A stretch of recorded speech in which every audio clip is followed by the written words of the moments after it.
What's up, guys? Putting tank here. Alright, so finally got my whole air intake in. I already started a little bit, so it won't be time consuming. Alright, so first you want to do is take all the coverings off. Alright, so on Lexus they have this thing where you just push down on it and then pull it up. I already took a whole bunch of it off already. Okay.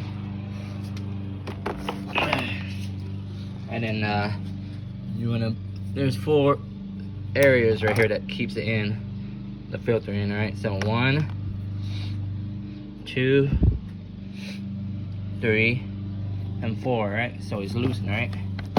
Alright, now you wanna pull this stuff off. You wanna use the flathead screwdriver to get it out. It's easier that way.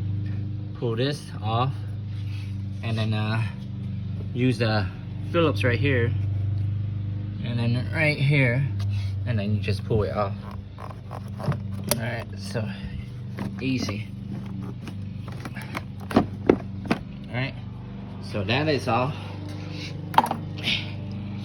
And then this part stuck a little bit. Alright, come on, boys.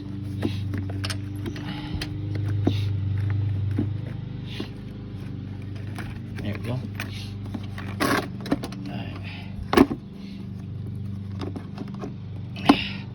Hard to use one hand, so I'm gonna put you guys down right here.